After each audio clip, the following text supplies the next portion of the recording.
Hi, I'm Anne from Game Like a Mother. Today I'm going to show you how to play Patchwork Doodle. It's ages 8 and up, 1, 2, 6 or more players, and it takes about 20 minutes. Let me show you how to play. The goal of the game is to get to the most points. You score over 3 rounds, and basically you're trying to make the largest complete square possible per round, and you score that, and then whoever has the highest score at the end is the winner. Game setup. Each player is given their own little grid and some colored pencils or other art supplies next to them. You will want to have multiple colors. It makes it more fun. You shuffle up these red cards and then deal 8 out in a circle and have your little marker or meeple placed randomly in between 2 of the cards. Have this die nearby. And then each player is dealt out a random start card, which is these yellow cards, and each player gets their own, and then you need to fill in this patch on your board, and then you can start the game. Play occurs simultaneously on this game. There is no turn taking. Everyone is drawing patches at the same time. So with this start patch, what you are supposed to do first is you can place it wherever you like on the board. It doesn't have to be at the side, but generally that's what people tend to want to do. And first you draw the outline of your shape, and then you fill it in however you like. You can do art, you can do beautiful art things. I am not very artistic, so I typically do little squiggles, and that works for me. You can still see it at the end, but some people really enjoy the arts and crafts part of this project. You can orient your patch any way you want on your board. You can turn it, you can reverse it if that's applicable and do the mirror image of the patch. It can be helpful to move it around to kind of see where you want to place it. So just outline it, draw it in, and it has to be on a spot that once you're placing other patches, you can't place a patch on a spot that is already covered by a patch here. It has to be on a fresh, open spot. You do not have to draw your next patch directly adjacent to one that has been previously placed, although that may be strategic and a good idea.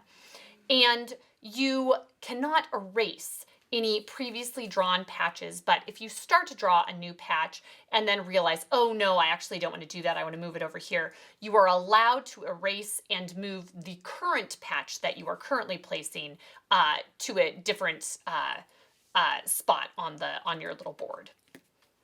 Okay, so once these are drawn in, you remove them. You're going to be playing 3 rounds with 6 turns, and you just designate someone to roll the die, and whatever number they get, you move your token that many spots, and then that is the patch that everyone needs to draw in on their board.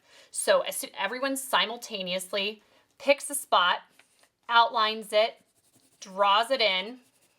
When it's this one, same thing for this person. They've outlined, drawn it in, and then this is removed and discarded, and you roll the die and continue, and you keep on going until there are 2 cards left, and I'll show you what to do at that point. Here's what the end of a round looks like and scoring. Your token has ended up on this patch. Everybody filled it in on their board, so this goes down. Before we refill the cards, we're going to go ahead and score. You score your largest rectangle, 1 rectangle. And how that works is, within that, you find your largest square. So this person had 1, 2, 3, 4, and then 1, 2, 3, 4, 5. This is their largest filled in rectangle. So 4 times 4 is 16, and then you add 1 point per row the rectangle extends beyond that square. So their score is 17 points for the first round. This person had a little bit of a trickier time, and their biggest rectangle is a 3 by 4 spot here, because this is open and this is open over here. So they just multiply 3 times 3, which is 9, plus 1, which is 10. And I had a moment here where I was making extra rectangles because you can have it from the 3 by 3, it can make a rectangle this way or it can make a rectangle that way. You are only scoring one rectangle. So you don't get 3 by 3 is 9 points plus 1 point for this and this other one over here. No, it is one rectangle, so it is just 10 points for this person, their first round. And they are not out of it by any means at this point. It is round 3 really matters. So the first bit, you want to get good points and set yourself up, but really you're looking at end game here as well. Okay, setting up for the second round. You do not discard any of the cards out here ever.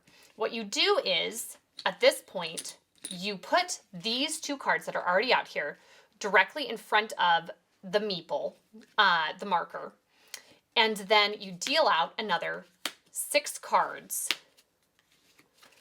around to fill in the rest of the circle. And then this is your second round. You're going to play until only 2 cards are left.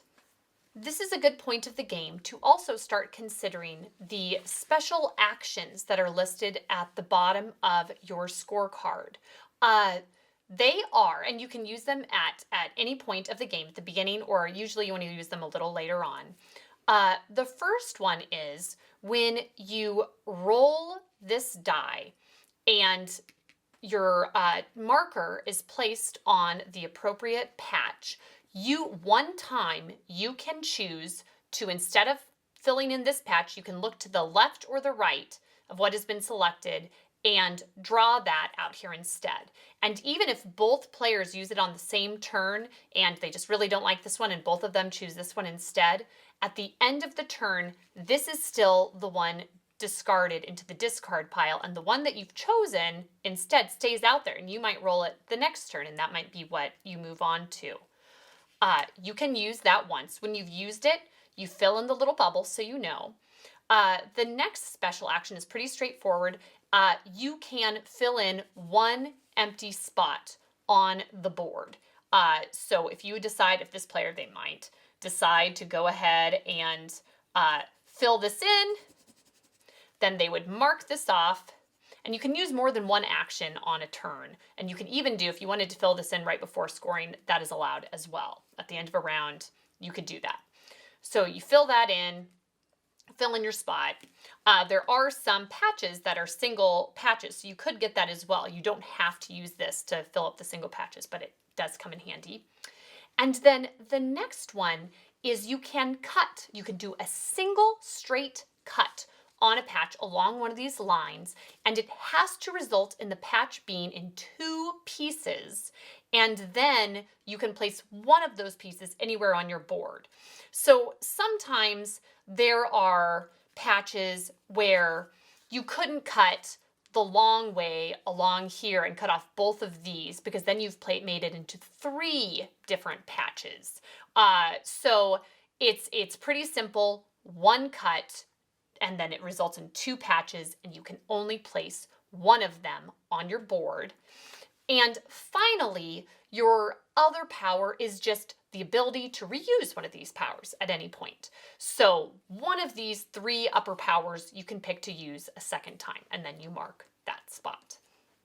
Okay, so then you play out your second round, do your score, set up the cards, deal out another 6, and play until just 2 are left again, and then it's time to tally up your points. This is when I played with my 6-year-old son. He did a little more art than I do. He really enjoyed that aspect of it. And his final score was, at round 1, round 2, round 3. If there are any empty spots on your board, you write minus per each one. He had 0, so it was minus 0.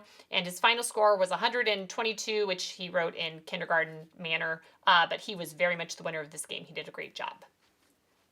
So that's how to play Patchwork Doodle. If you enjoy patchwork and wish there was a way to play with more than 2 players, well then, here you go, this is your way. And my children really enjoy the doodling aspect, which I didn't expect and is really fun. So check it out. Thanks, and see you next time from Game Like a Mother.